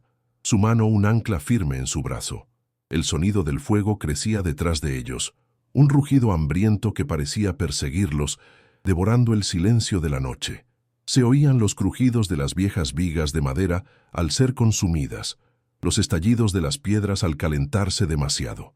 El olor a humo y a madera quemada era denso y asfixiante, incluso a distancia. El molino, el guardián de tantos secretos, estaba siendo inmolado. Lucía no se atrevía a mirar atrás, pero la luz del incendio parpadeaba entre los árboles, tiñendo el bosque de un rojo infernal. Cada destello era un recordatorio de la muerte que acababan de esquivar por segundos. El diario, presionado contra su pecho, se sentía caliente, como si el espíritu de Anselmo estuviera ardiendo con su legado. El saco de diamantes golpeaba su costado, un peso muerto y absurdo en medio de aquella carrera por la vida. ¿De qué servía toda esa riqueza si no podían sobrevivir a la noche? El sonido de su propia respiración era un fuelle roto. Sentía el ardor en sus pulmones, el dolor agudo en el costado. Sus piernas eran de plomo, pero seguía corriendo, impulsada por la imagen del rostro de su hijo y la voz urgente de José. No luchaba por la justicia ni por el dinero. Luchaba por el siguiente aliento, por el siguiente paso, por alejar a su hijo un metro más del infierno que había a sus espaldas. Finalmente, llegaron a la orilla del arroyo seco. Al otro lado, la pequeña casa de José era una silueta oscura con un único cuadrado de luz amarilla. Parecía el lugar más seguro del mundo, un faro de esperanza en una noche de locura. Tropezaron al cruzar el lecho de piedras, sus tobillos torciéndose. El ruido de su paso torpe enmascarado por el rugido creciente del incendio. Mientras subían la pequeña pendiente hacia la casa, Lucía no pudo evitarlo. Se giró. La visión la dejó sin aliento, y un grito ahogado escapó de sus labios. El molino ya no era una ruina, era una antorcha gigantesca que escupía llamas y chispas hacia el cielo oscuro. El fuego salía por cada ventana, por cada grieta, por el enorme agujero del techo, un pilar de destrucción que iluminaba todo el valle. Las llamas danzaban con una furia hipnótica y terrible, una hoguera funeraria para 50 años de secretos. Estaban quemando la historia, quemando las pruebas, quemando a Anselmo una y otra vez. José la arrastró hacia el interior de la casa, cerrando la puerta justo cuando el techo del molino se derrumbaba con un estruendo atronador que hizo vibrar el suelo. Una lluvia de ascuas incandescentes se elevó hacia el cielo como un enjambre de insectos diabólicos. Dentro de la pequeña cocina, Lucía se derrumbó en el suelo, temblando incontrolablemente, abrazando a su hijo, el saco y el diario. El olor a estofado y a madera de la casa de José era un mundo aparte del olor a ceniza y a muerte que venía de fuera. Estaba a salvo, por ahora, pero mientras miraba por la pequeña ventana, viendo las llamas devorar su pasado reciente, supo que esto no era el final, era el principio de la guerra. Don Ramiro había jugado su carta, había intentado matarlos y borrar las pruebas, pero había fallado. Ella había escapado, y se había llevado consigo el corazón del secreto, la confesión de Anselmo y una fortuna en diamantes ensangrentados. La viuda asustada había muerto en ese fuego. La que quedaba era una superviviente, y estaba lista para luchar. Dentro de la minúscula cocina de José, el mundo exterior era un infierno de luz y sonido. El rugido del incendio del molino era un monstruo devorándolo todo, y la ventana se teñía de un naranja apocalíptico que hacía danzar las sombras. Lucía, en el suelo, temblaba sin control, aferrada a Miguel, al diario y al pesado saco, un ancla de secretos y sangre que la unía a esa tierra. El olor a estofado se mezclaba con el de la ceniza, creando un aroma surrealista de vida y muerte. José, con una calma forjada en 80 años de adversidades, atrancó la puerta con una viga de madera. Se giró, sus ojos reflejando las llamas. «Ese teléfono no sirve», dijo con una voz rasposa, señalando un viejo aparato de disco en la pared. «Ramiro controla todo aquí, cada palabra, pero conozco a un hombre en la ciudad, un fiscal de derechos humanos. Lo contacté hace años, por lo de mi hermano, pero no tenía pruebas. Ahora las tienes tú». Sacó una vieja llave de su bolsillo. «Cogeré la bicicleta. Hay un pariente en el pueblo vecino. Su línea es segura. No abran a nadie».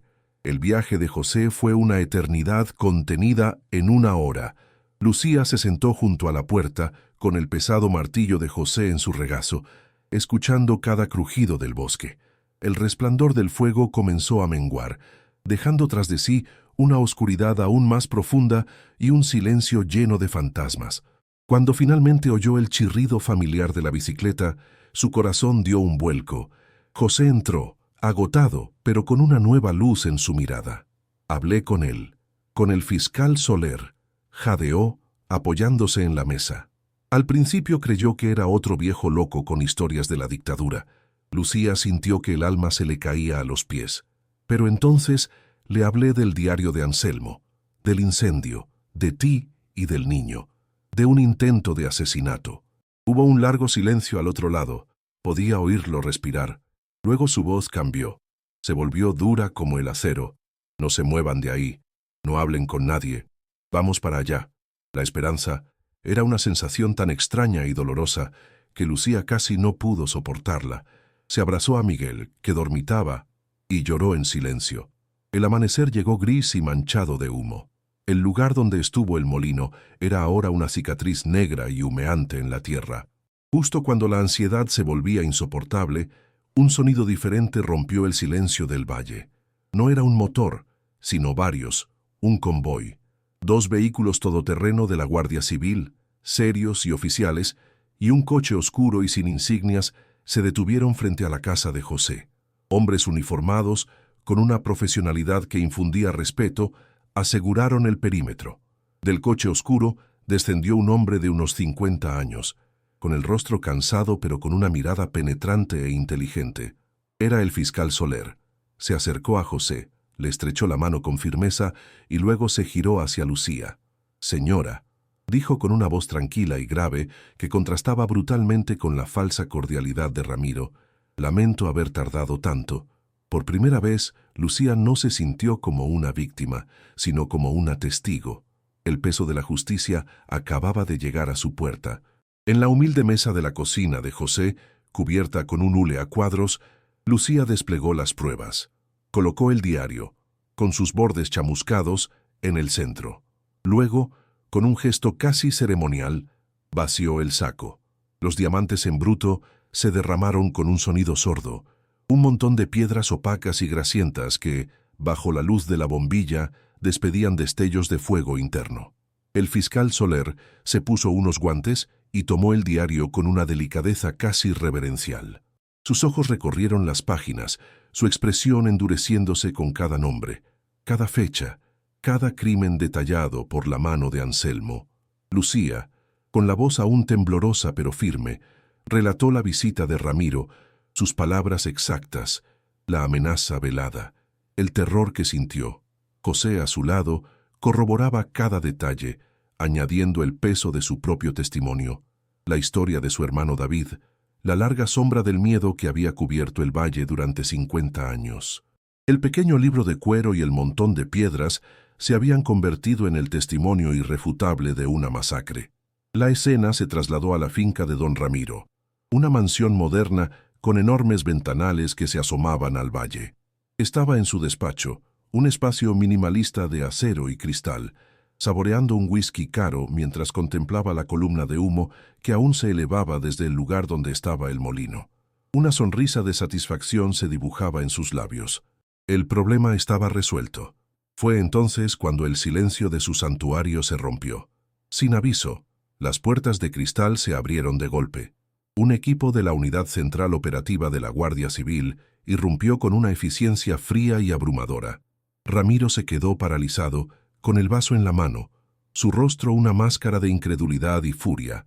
«Don Ramiro», dijo el oficial al mando, mostrándole una orden judicial, «queda usted detenido por sospecha de asesinato, blanqueo de capitales e incendio». La sonrisa de Ramiro se desvaneció, reemplazada por el rictus de un animal acorralado. El sonido de las esposas cerrándose en sus muñecas fue un eco metálico que resonó como el fin de una era de impunidad. El diario de Anselmo se convirtió en el mapa de un tesoro macabro. Guiados por sus anotaciones precisas, los equipos forenses comenzaron a excavar en una zona apartada de las antiguas tierras del cacique, un lugar que durante décadas había sido un simple campo de olivos. A los 2 días de trabajo, una de las excavadoras golpeó algo que no era piedra. El trabajo se detuvo. Los arqueólogos forenses descendieron a la zanja. Lo que encontraron heló la sangre de la nación entera, una fosa común, los restos de más de una docena de hombres enterrados apresuradamente, víctimas de la codicia del cacique. Las noticias estallaron, un escándalo de corrupción y asesinato que se remontaba a los tiempos más oscuros del país. José estuvo allí cada día, un espectro silencioso observando el trabajo. Cuando finalmente identificaron los restos de su hermano David gracias a un viejo empaste dental, el anciano se arrodilló y por primera vez en 50 años depositó un ramo de flores silvestres sobre una tumba real, sus lágrimas regando la tierra que por fin había contado su secreto. Meses después, la tormenta mediática se había calmado, pero el proceso judicial seguía su curso. Lucía fue llamada de nuevo a la oficina del fiscal Soler. El aire ya no estaba cargado de urgencia, sino de una calma solemne. «Señora, el testimonio del diario y su valentía han sido la clave para desmantelar una red criminal que se creía intocable», explicó el fiscal. «Don Ramiro y sus cómplices pasarán el resto de sus vidas en prisión». Luego, le tendió un documento oficial. «La investigación ha demostrado que los diamantes eran producto de una actividad criminal en tierras usurpadas. El Estado los ha confiscado. Sin embargo, en reconocimiento a su colaboración crucial y como compensación por los daños y el riesgo extremo al que se enfrentó, los tribunales han decretado que una parte sustancial de los bienes incautados a la organización de Ramiro le sea entregada a usted y a su hijo». Lucía miró la cifra en el papel. Eran tantos ceros que su mente no podía procesarlos. No era solo dinero, era seguridad, era un futuro. Era el precio de la justicia. El olor a polvo y a desesperación fue reemplazado por el aroma a pintura fresca y a madera nueva. Lucía abrió la puerta de su propio local, un espacio amplio y luminoso en una calle concurrida de la ciudad. La luz del sol entraba a raudales por los grandes escaparates. En el centro del taller no había una, sino 3 relucientes máquinas de coser industriales, cuyo potente zumbido era música para sus oídos. Pasó los dedos por la superficie fría y pulida de una de ellas. Un contraste abismal con la vieja máquina de hierro que estuvo a punto de vender por unas pocas monedas de supervivencia. Esta no era una herencia, era una conquista. Contrató a otras 2 mujeres, viudas como ella, y juntas comenzaron a construir un pequeño negocio de confección que pronto ganó fama por su calidad. El sonido de las máquinas trabajando, de las tijeras cortando la tela, de las risas de sus empleadas, se convirtió en la nueva banda sonora de su vida. Ya no remendaba ropa vieja, ahora diseñaba y creaba, tejiendo un futuro nuevo puntada a puntada, un futuro que ella misma había diseñado. La pequeña y oscura cocina del piso de alquiler, con su bombilla parpadeante y su despensa vacía, era ahora un fantasma lejano. Esta noche, la cocina de Lucía era un espacio cálido y moderno, inundado por una luz suave. El aire estaba impregnado del aroma reconfortante de un pollo asado y de pan recién horneado. Miguel, sentado a una gran mesa de madera, ya no tenía el rostro pálido y asustado. Sus mejillas estaban sonrosadas, y sus ojos brillaban mientras le enseñaba a su madre su último dibujo. Un molino, pero no uno en ruinas o en llamas, sino uno reconstruido, con un arroyo lleno de agua cristalina y un sol sonriente sobre él. Lucía lo abrazó, hundiendo el rostro en su pelo limpio, y por primera vez en años sintió el peso de sus hombros desaparecer por completo. La cena que sirvió no era solo comida, era un festín de victoria, una celebración de la vida recuperada. Las lágrimas que rodaron por sus mejillas mientras veía a su hijo comer con apetito no eran de dolor, sino de una gratitud tan profunda y abrumadora como el océano. El viaje de Lucía, desde la oscuridad más absoluta de una habitación de alquiler hasta la cálida luz de su propio hogar, es un poderoso recordatorio de la increíble resiliencia del espíritu humano. No solo encontró una fortuna oculta, sino que desenterró la fuerza dentro de sí misma para enfrentarse a un mal arraigado durante generaciones, consiguiendo justicia no solo para ella, sino para todas las almas olvidadas que clamaban desde el silencio. Su historia demuestra que incluso en la noche más profunda, el coraje de una sola persona puede ser la chispa que enciende una hoguera de verdad y redención. Si crees que las historias de superación y justicia merecen ser contadas, y si quieres seguir escuchando narrativas donde la esperanza se abre camino a través de la oscuridad, te invitamos a suscribirte a nuestro canal. No te pierdas ni un solo relato de cómo la valentía puede transformar el destino y traer la luz a donde solo había sombras.